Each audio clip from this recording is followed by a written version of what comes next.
Well, that's not in focus at all. Alright guys, well, I went to the range today. I just posted the video. I had a little bit of cycling issue with this. Going from the wad cutters to, I think it was like the 405s, the longer guys. Didn't exactly want to put the first round in the chamber, blew in the chamber, cleaned it out. Seemed to work. I think the problem is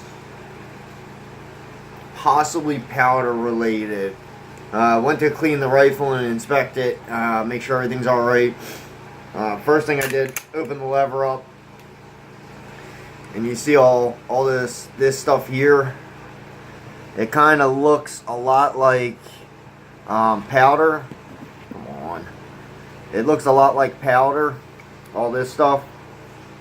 Whether or not it is, I'm not sure, because it doesn't look like H322.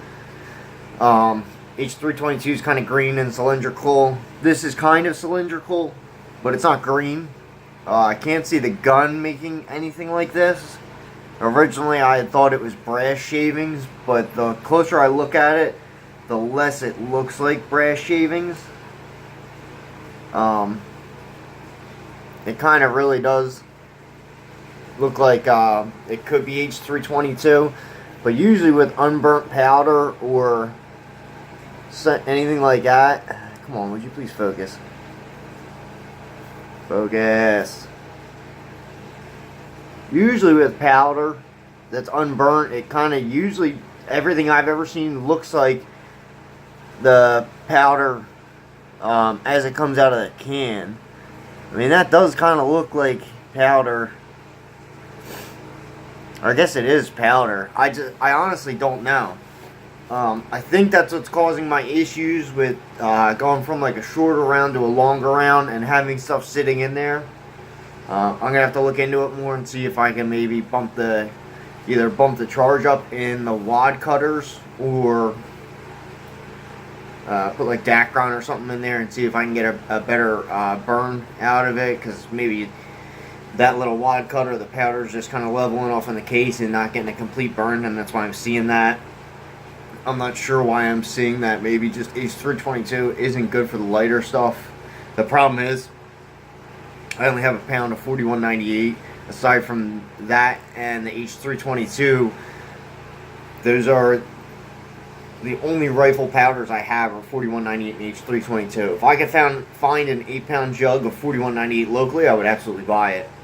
I also want to try and find 5744 accurate 5744 and the Lyman 4th edition. There's all kinds of loads for that between 4570 and 762 by 39. It kind of covers a lot of ground. 4198 also covers a lot of ground. I was thinking about 3031, but I don't think there's that many loads in there for it.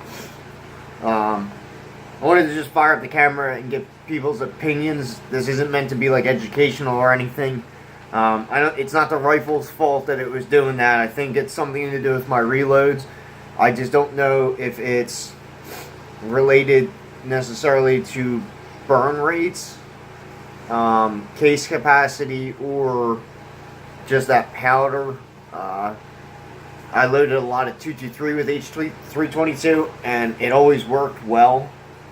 I never had unburnt powder in anything. Never had an issue.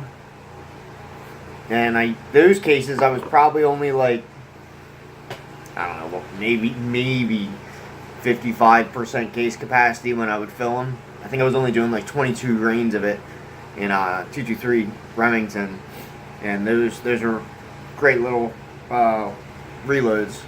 They shot well and everything, and I never had unburnt powder. So, but in these, I probably still have, I would say, probably about up to the crimp groove. So let's measure that real quick. Up to the crimp groove in extra space inside of the case after I filled it. What is that? 430 thousandths? So we'll say 400 thousandths.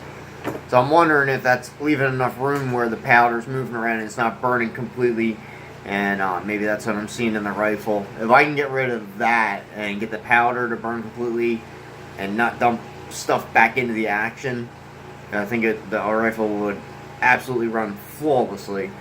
I'm just curious as to why it's dumping back into the action. I can't see that kind of material coming from anywhere else. It really does look like 4198. If 4198 was, or I'm sorry, not 4198, H322. If H322 was yellow. I'm just curious if it's doing it, if it's staying like that.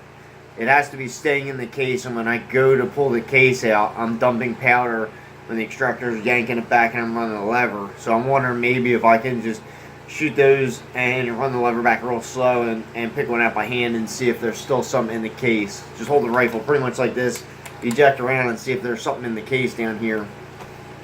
If you guys got any ideas, give me a holler. Let me know, comment.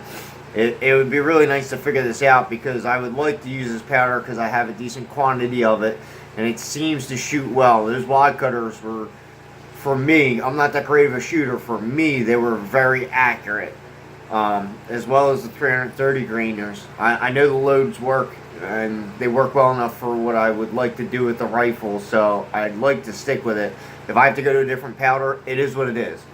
But finding 8 pounds of a powder locally is very hard for me, so we'll see how this works out. Thanks for watching.